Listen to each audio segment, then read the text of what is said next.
Boeing company की बर्बादी का अमल 5 जनवरी 2024 से शुरू हुआ जब अलास्कन एयरलाइन के एक एयरक्राफ्ट बोइंग 737 मैक्स का इमरजेंसी एग्जिट डोर हवा में ही निकल गया। इस दौरान जहाज में इमरजेंसी डिक्लेयर हो गई, ऑक्सीजन मास्क निकल आए, हर तरफ चीखो पुकार, इंजन और तेज हवा की आवाजें पूरे केबिन में गूंज उठी। ये है पायलट और कंट्रोल टावर के दरमियान होने वाली conversation. Yes, we are emergency. We are depressurized. We do need to return back to. We have 177 passengers. Fuel is 18.8. आपको बताते चलें कि हाइट के साथ साथ एटमॉस्फेरिक प्रेशर और हवा में ऑक्सीजन कम हो जाता है, इसीलिए जहाज के केबिन में आर्टिफिशियल प्रेशर भरा जाता है और जाहिर है जब उसका दरवाज़ा ही निकल गया तो केबिन का सारा प्रेशर लीक हो गया। अलास्कन एयरलाइन की फ़्लाइट 1282 में इस वक्त 171 पैसेंजर्स और 6 क्रू मेंबर्स मौजूद थे। खुशकिस्मती से जहाज को तो वापस पोर्टलैंड इंटरनेशनल एयरपोर्ट पे लैंड करवा दिया गया और आसमान से गिरने वाले दरवाजे ने भी ज़मीन पर किसी को नुकसान नहीं पहुंचाया। लेकिन ये हादसा न्यूज़ मीडिया की हेडलाइंस बन गया। सबका एक ही सवाल था कि बोइंग जैसी इतनी बड़ी और रेप्यूटेड कंपनी के जहाज का दरवाज़ा ऐसे कैसे निकल सकता है, और ख़ास तौर पर जब जहाज सिर्फ 2 महीने पुराना हो। इन्वेस्टिगेशन हुई तो मालूम पड़ा कि इमरजेंसी एग्जिट डोर को एक तो री इंस्टॉल किया गया था और दूसरा ये कि जहाज की डिलीवरी से पहले उसमें 3 नट बोल्ट्स नहीं लगाए गए थे। इस इन्वेस्टिगेशन रिपोर्ट ने पूरी एयरलाइन इंडस्ट्री में तहलका मचा दिया। क्या ये बोइंग की लापरवाही का नतीजा है? बोइंग ने खुद को एक इंजीनियरिंग फर्म से बिजनेस मॉडल में कैसे और क्यों बदला? और 2018-19 में बोइंग 737 मैक्स में एक छोटा सा सॉफ्टवेयर ग्लिच 2 भयानक एयर क्रैशेस की वजह कैसे बना? ज़ेम टीवी की वीडियोस में एक बार फिर से खुशामदीद।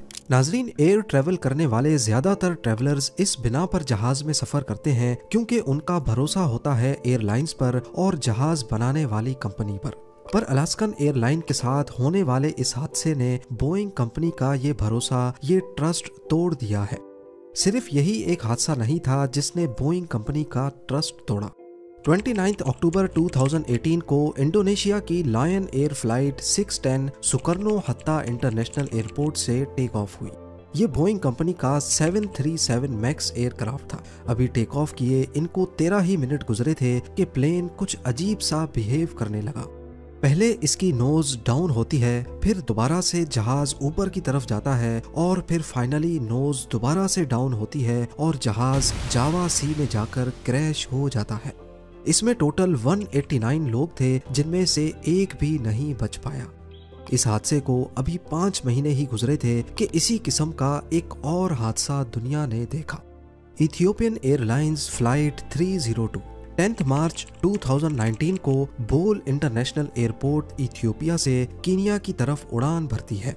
सिर्फ 6 मिनटों के बाद प्लेन आउट ऑफ कंट्रोल हो गया और करीबी गांव में जाकर क्रैश हो गया। इस हादसे में 157 लोग दुनिया से चले गए। ये कोई इत्तेफाक नहीं था कि ये एयरक्राफ्ट भी बोइंग कंपनी का 737 मैक्स था। सेम जहाज का मॉडल और 5 महीनों में दूसरा क्रैश। टोटल 344 कीमती जानें जाया हो गई। इन्वेस्टिगेशन में मालूम पड़ा कि दोनों एयरक्राफ्ट्स का क्रैश होने से पहले बिहेवियर काफी अजीब और मिलता जुलता था। इन्वेस्टिगेशन टीम ने बोइंग 737 मैक्स में एक ऐसा फ्लॉ ढूंढ निकाला जिसकी वजह से ये दोनों प्लेन क्रैश हुए थे। ये फ्लॉ क्या था, ये जानने से पहले हम ये जानते हैं कि बोइंग इस लापरवाह रवैये तक पहुंच कैसे गई। बोइंग कंपनी पहले सिर्फ एक इंजीनियरिंग कंपनी हुआ करती थी। 1916 में विलियम ई बोइंग ने कंपनी की बुनियाद डाली, जो पहले सिर्फ रॉकेट्स, सैटेलाइट्स और एयरप्लेन्स की डिजाइनिंग और मैन्युफैक्चरिंग करते थे। 1969 में बोइंग ने अपना मशहूर ज़माना बोइंग 747 लॉन्च किया, जिसको क्वीन ऑफ द स्काईज का लक़ब दिया गया था। जहाज का ये मॉडल हवाई सफ़र में एक नया इनकलाब लेकर आया। उस वक्त ये कहा जाता था कि if it's not Boeing I am not going, यानी बोइंग पर लोगों को इतना भरोसा था कि इस जहाज के अलावा लोग किसी और में सफ़र ही नहीं करते थे। तो आखिर ऐसा क्या हुआ कि बोइंग का ये ट्रस्ट लेवल इस हद तक गिर चुका है? ये 2024 में बोइंग जहाज के साथ हुए हादसात की एक लिस्ट है। इसमें साफ साफ देखा जा सकता है कि सिर्फ 2024 जनवरी में ही बोइंग के 5 जहाज छोटे बड़े हादसात की लपेट में आए हैं। इंडस्ट्री एक्सपर्ट्स का मानना है कि बोइंग की बर्बादी का अमल 1997 में शुरू हुआ था। 1990s में जब अमेरिका और सोवियत की कोल्ड वॉर खत्म हुई तो उस वक्त बोइंग की इनकम पर भी काफी फर्क पड़ा, क्योंकि बोइंग एक इंजीनियरिंग फर्म थी जो अमेरिकन मिलिट्री के साथ कॉन्ट्रैक्ट पे काम करती थी, और जाहिर है कोल्ड वॉर के खत्म होने के बाद ये कॉन्ट्रैक्ट भी खत्म कर दिया गया। इस डर से कि इनकी इनकम पर फर्क ना पड़े, इन्होंने अपने competitor aircraft manufacturing company McDonnell Douglas को $14 बिलियन यानी आज के करीब 1150 अरब रुपयों में खरीदकर खुद को एयरलाइन इंडस्ट्री का अकेला बेताज बादशाह डिक्लेयर कर दिया। एविएशन इंडस्ट्री के इस सबसे बड़े मर्जर के बाद बोइंग ने अपने आप को इंजीनियरिंग फर्म से एक बिजनेस मॉडल में बदल दिया। जिनका काम था परफेक्ट जहाज बनाना, वो अब स्टॉक मार्केट में आकर अपने शेयर होल्डर्स के प्रॉफिट और लॉस को देखने में लग गए। बोइंग अपने कंपटीटर मैकडॉनल्ड डोगलस को खरीदकर पूरी एविएशन इंडस्ट्री पर अकेला राज तो करने लगा, लेकिन ये आज़ादी ज्यादा वक्त ना चल सकी। 2003 में बोइंग को टक्कर देने के लिए यूरोपियन एयरलाइन मैन्युफैक्चरर एयरबस मैदान में आ गया। 2010 में बोइंग की सेल्स को एक जोरदार झटका लगा जब एयरबस ने अपना A320 नियो लॉन्च किया। ये मॉडल एयरबस ने खास मार्केट की डिमांड्स को देखते हुए डिजाइन किया था। इसका इंजन खास तौर पर फ्यूल एफिशिएंट बनाया गया था, यानी ये कम फ्यूल में ज्यादा डिस्टेंस कवर कर लेता था। उसी साल के दिसंबर में एयरबस A320 नियो के 667 यूनिट्स सिर्फ एक ही हफ्ते में बिक गए। एयरबस की इस कामयाबी ने बोइंग के पैरों तले जमीन ही खिसका दी। वो बोइंग जो पिछली कई दहाइयों से इस इंडस्ट्री पर अकेला राज कर रहा था, उसको इतने ऑर्डर्स पूरे साल में नहीं मिलते थे। अगले साल यानी 2011 में बोइंग ने एक नया जहाज 737 मैक्स के नाम से लॉन्च कर दिया। ये एयरबस A320 नियो की टक्कर में लॉन्च किया गया था।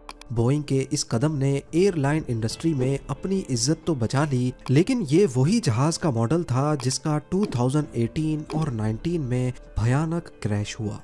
असल में हड़बड़ाहट में आकर एयरबस से मार्केट शेयर वापस लेने के चक्कर में बोइंग यहाँ एक बहुत बड़ी गलती कर बैठा।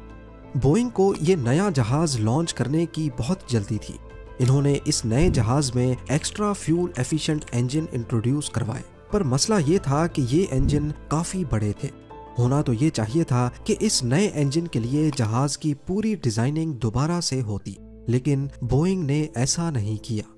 जल्दी के चक्कर में उन्होंने ये नया और बड़ा इंजन सालों पुराने एयरक्राफ्ट में ही लगा दिया, जिससे इंजन का वजन प्लेन के अगले पोर्शन में ज्यादा हो गया। यानी इस नए इंजन ने एयरक्राफ्ट की एरोडायनेमिक्स बदल दी। सेंटर ऑफ ग्रेविटी चेंज होने की वजह से फ्लाइट के दौरान कुछ कंडीशंस में बोइंग 737 मैक्स की नोज ऊपर हो जाती थी। इस चीज को फिक्स करने के लिए बोइंग ने एक नया सॉफ्टवेयर बनाया, मैन्यूवरिंग कैरेक्टरिस्टिक्स ऑगमेंटेशन सिस्टम या फिर MCAS। आसान लफ्जों में समझा जाए तो ये सॉफ्टवेयर एक सेंसर की मदद से मालूम करता कि प्लेन का एंगल ऑफ अटैक क्या है, यानी उसकी नोज ऊपर है या नीचे। इस सेंसर को एंगल ऑफ अटैक सेंसर कहते हैं। अगर नोज जरूरत से ज्यादा ऊपर होती है तो ये सॉफ्टवेयर ऑटोमेटिकली एलिवेटर्स को डाउन करके जहाज की नोज को खुद ब खुद बिना पायलट के इनपुट के नीचे कर देता है। ये एक नया सिस्टम था जो इससे पहले मॉडल्स में इंट्रोड्यूस नहीं करवाया गया था। होता यूं है कि जब भी कमर्शियल एयरप्लेन्स में कोई नया सिस्टम इंट्रोड्यूस करवाया जाए तो उसके लिए पहले अप्रूवल्स लेने पड़ते हैं, टेस्टिंग होती है और पायलट्स को ट्रेनिंग दी जाती है।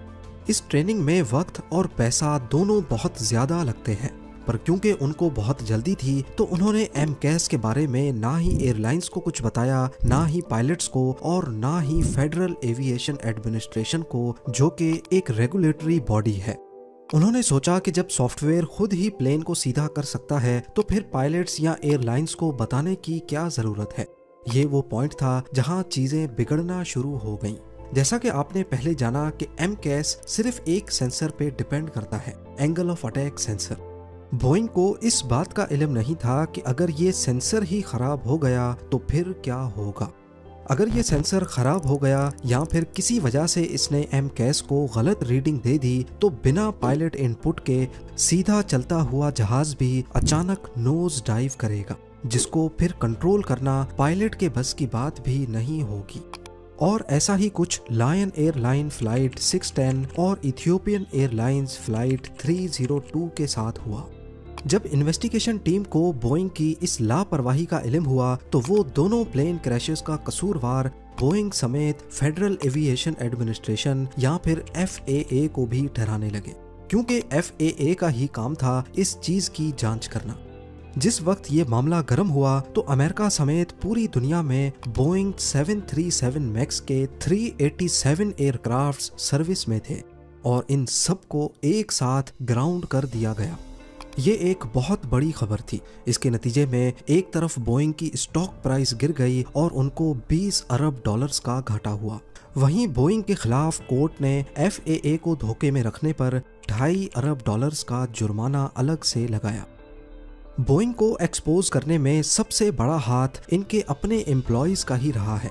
कंपनी के अंदर मिसमैनेजमेंट की खबरें वहां काम करने वाले टेक्नीशियंस ने ही लीक की थी। सोशल मीडिया पर बोइंग फैक्ट्री की एक वीडियो लीक हुई जिसमें टेक्नीशियंस से पूछा गया कि क्या वो बोइंग के प्लेन्स पर सफर करना चाहेंगे। मौके पर मौजूद जितने एम्प्लॉयज थे उन्होंने साफ मना कर दिया। इस वीडियो के रिलीज होने के बाद एयरलाइन इंडस्ट्री में खौफ की एक लहर दौड़ गई। फैक्ट्री टेक्नीशियंस ने पुराने जहाज के पार्ट्स नए जहाजों में लगाने का भी हैरान कुन इंकशाफ किया। वो जहाज जो दुनिया भर की एयरलाइंस को डिलीवर भी किए जा चुके थे। तमाम एयरलाइंस ने अपने अपने बोइंग 737 मैक्स की इंस्पेक्शन करवाई, जिस पर मालूम पड़ा कि कहीं पर रिविट्स सही से नहीं लगाई गईं तो कहीं पर पुराने पुर्जे वो भी लूज पड़े थे। नवंबर 2020 में तमाम ग्राउंड हुए 737 मैक्स को इंस्पेक्शन, पायलट ट्रेनिंग और कुछ चेंजेस के बाद दोबारा से सर्विस कर दिया गया। पर बोइंग की रेपुटेशन पर लगा दाग अभी धुला ही नहीं था कि एक और मसला खड़ा हो गया। बोइंग में काम करने वाला एक एम्प्लॉय विसल ब्लोअर यानी मुखबिर बन गया और उसने रिटायरमेंट के बाद बोइंग में होने वाली बेज़ाब्तियों की कहानी मीडिया पर लीक कर दी। 32 सालों तक बोइंग में काम करने वाले जॉन बार्नेट 2010 से 2017 तक क्वालिटी कंट्रोल मैनेजर थे। 2016 में अपनी रिटायरमेंट से पहले बार्नेट का कहना था कि बोइंग के एक सीनियर मैनेजर ने स्क्रैप हाइड्रोलिक ट्यूब प्लेन में इंस्टॉल किया। इस तरह के और भी कई एक्शंस बार्नेट ने नोटिस किए जिसमें पुराने इस्तेमाल शुदा पार्ट्स नए प्लेन में लगाए जाते थे। बार्नेट ने कई कंप्लेंट्स भी की, लेकिन इसका बोइंग की सीनियर मैनेजमेंट पर कोई असर नहीं पड़ा, बल्कि इसके नतीजे में इसको डिग्रेड करके किसी छोटी पोस्ट पर लगा दिया गया। 2017 में अपनी रिटायरमेंट के बाद बार्नेट ने occupational safety and health administration को कंप्लेंट की और बोइंग में होने वाली सारी मिसमैनेजमेंट के सबूत भी दिए। 4 सालों तक ये केस चलता रहा, लेकिन बार्नेट ये केस हार गए। उन्होंने इस फैसले के खिलाफ हायर कोर्ट में अपील भी की, जिसका फैसला अभी तक पेंडिंग है। इसके अलावा 2024 में जब अलास्कन एयरलाइन के बोइंग 737 मैक्स का दरवाजा हवा में ही निकल गया तो उसके बाद बार्नेट ने बोइंग कंपनी पर एक और लॉ सूट कर दिया। 9 मार्च 2024 को कोर्ट में इस केस की तीसरी पेशी थी, लेकिन उस दिन जॉन बार्नेट कोर्ट में पेश नहीं हो सके, बल्कि वो अपनी गाड़ी में मुर्दा पाए गए। जी हाँ, अपनी मौत से पहले उन्होंने अपने रिश्तेदारों को बताया था कि अगर मेरी मौत हो जाए तो वो सुसाइड नहीं होगी। पुलिस ने बताया कि जॉन ने अपने आप को खुद गोली मारी है, लेकिन क्योंकि इनकी मौत से एक बहुत बड़ा नाम जुड़ा है, इसीलिए पुलिस इनकी मौत पर डिटेल्ड इन्वेस्टिगेशन कर रही है। अब क्योंकि जॉन बार्नेट ही नहीं रहे तो बोइंग के खिलाफ केस का क्या होगा, इसके बारे में फिलहाल कुछ नहीं कहा जा सकता। लेकिन जहां बोइंग की मार्केट वैल्यू पहले ही डाउन ट्रेंड में थी, अलास्कन एयरलाइन के साथ हुए हादसे और जॉन बार्नेट की मौत के बाद इनके स्टॉक्स को दोबारा से एक झटका लगा है। पैसेंजर्स और एयरलाइंस के बीच जो बोइंग का भरोसा टूटा है, उसको वापस से बहाल करने में शायद बोइंग को अगले कई साल लग जाए। उम्मीद है जेम टीवी की ये वीडियो भी आप लोग भरपूर लाइक और शेयर करेंगे। आप लोगों के प्यार भरे कमेंट्स का बेहद शुक्रिया। मिलते हैं अगली शानदार वीडियो में।